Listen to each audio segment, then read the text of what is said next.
It can't be denied that as far as martial arts movies go, the best ones come from Asia, particularly Hong Kong during their action heyday, which arguably was the 70s, 80s, and first half of the 90s. That said, martial arts movies were making a foothold in the United States as well, thanks mainly to Bruce Lee-mania following the release of Enter the Dragon. Before that movie, very few actors in Hollywood seemed like they were credible martial artists, with perhaps the exception of James Coburn, a student of Lee's who pulled off some pretty good-looking moves in the otherwise silly Our Man Flint movies. Steve McQueen also had training, but didn't really use martial arts on screen. Up to then, though, the most notable users of martial arts in movies usually revolved around Judo guys, with James Cagney showing off some good moves in the film Blood on the Moon, while Spencer Tracy, who was heavily doubled, demolished Ernest Borgnine in the classic thriller Bad Day at Black Rock with only one arm. But it was in the 70s that fight sequences really started to get better, with the Asian influence particularly notable in blaxploitation movies due to the fact that many of the stars, including Fred Williamson and Jim Kelly, had legit training in martial arts. When Chuck Norris came along towards the end of the decade, you started to see white actors dip their toes into martial arts a little bit more, but sometimes the results weren't pretty, such as when Richard Burton used drunk fu to beat up a racist in the otherwise abysmal melodrama The Klansman. It was in the 80s that action in American movies started to get good, although the way they were shot often didn't quite match up to what was going on in Hong Kong films, with a great example being the climactic fight between Mel Gibson and Gary Busey in Lethal Weapon.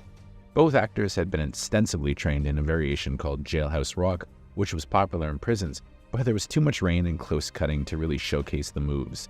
That said, there are some great martial arts movies that came out of the US in the 80s, 90s, and of course now, and there are loads of great ones that are being made all the time. So here's our list of the best American martial arts movies ever made. To note, movies like The Matrix or John Wick, which marry martial arts with gunplay, didn't really make the list because it wasn't quite fair. This is dedicated more to straight-up martial arts mayhem. First up is our honorable mention, the Undisputed sequels.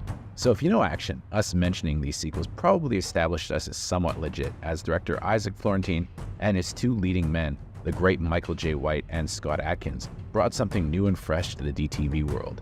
Both guys were very charismatic, could really fight, and the first two sequels are arguably more famous than the now obscure Walter Hill movie they're sequels to. The carryover was that Michael J. White was playing the character that Ving Rhames played in the original, but there's not much continuity between them. You could actually jump in with Undisputed 2 or even Undisputed 3 and not really be lost. Number 10 is Kill Bill. Quentin Tarantino's Kill Bill, of course, pushed the envelope for martial arts mayhem, but then again, being a student of film, should you expect anything else?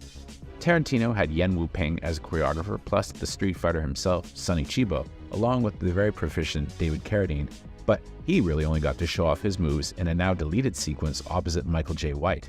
Plus there was Uma Thurman, who was in peak physical condition. For my money, the best fight sequence in the films is actually the first one, where Thurman goes at it with Vivica A. Fox, but the House of Blue Leaves sequence at the end of Volume 1 is a classic as well. Number 9 is John Carpenter's Big Trouble in Little China.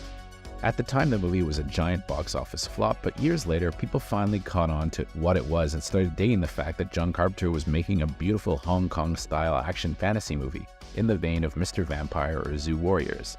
The martial arts in this beats pretty much anything else that was happening in American action movies at the time, even if much of it is wire-fu in that classic wuxia fashion.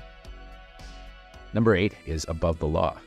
You can't really do a best martial arts movie list like this and not include Steven Seagal. Granted, he never really made a pure martial arts movie in his heyday, but the ultra-violent Aikido style he broke out in Above the Law and those first few movies were highly influential on American action movies of the era.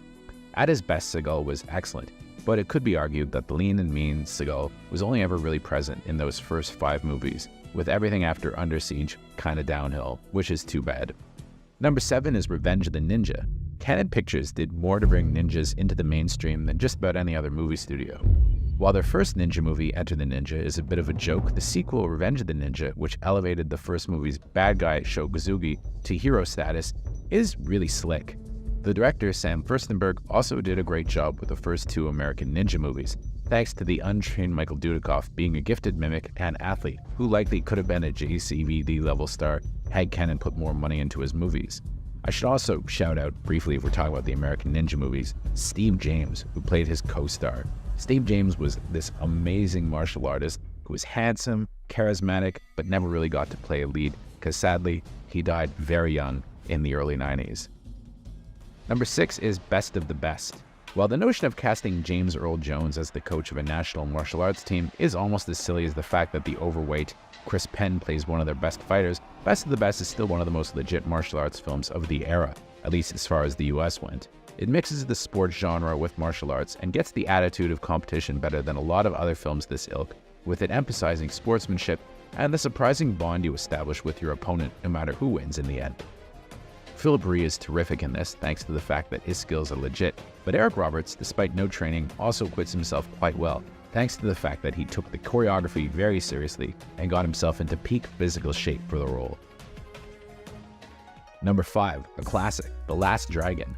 Martial arts movies had a major cult status in the inner city, and The Last Dragon is Motown's tribute to the genre, with a young black martial artist named Timac, our likable lead, Leroy Green, aka Bruce Leroy. The music in this is great, of course, because it's Motown, and you get DeBarge's Rhythm of the Night, a great song if ever there was one. With the movie all but stolen by Julius Carry as Sho'nuff, the Shogun of Harlem. Carey wasn't trained, but he proved to be a good mimic, and really, attitude is everything sometimes. Plus, this also had the gorgeous Vanity as the love interest. Man, she was hot. Number 4 is Kickboxer. While often overshadowed by Bloodsport, Kickboxer helped bring Muay Thai into the mainstream, and the movie features Van Damme at his best, with terrific training sequences, an awesome final battle between JCVD and Michel Quissy's Tong Po, and Van Damme shaking his ass in that bar fight. Also, who could forget the opponents wrapping their hands in bandages and dipping them in broken glass, which is sent up brilliantly in Hot Shots Part 2. Number 3 is Bloodsport. More JCVD, with this the movie that made him a star. We've talked about this a lot here on Joe Blow, but it introduced the term kumite into the mainstream, and also showcases a wide variety of different martial arts styles. This movie was clearly made by people who truly know the genre, and I think it's Jean-Claude Van Damme's best. Number 2 is The Karate Kid. While I maintain that the fights in these movies were never great, with Ralph Macchio's fighting skills leaving a lot to be desired, he's actually a much better artist on Cobra Kai, which has amazing fights. This movie did more for martial arts as a practice than just about any other movie on this list. It led to an explosion in karate schools across North America, and thanks to the gentle discipline and philosophy of Mr. Miyagi, it proved that karate and martial arts in general is an art form that could help a lot of people discover an inner strength they never knew they had. In fact, I will say this. As a kid, I was in karate thanks to the Karate Kid movies, and it did a lot for my confidence and got me through some very difficult years. So, I mean, the Karate Kid's got to be at the top of this list, right? But there's one more movie that just narrowly beats it, and it's Enter the Dragon.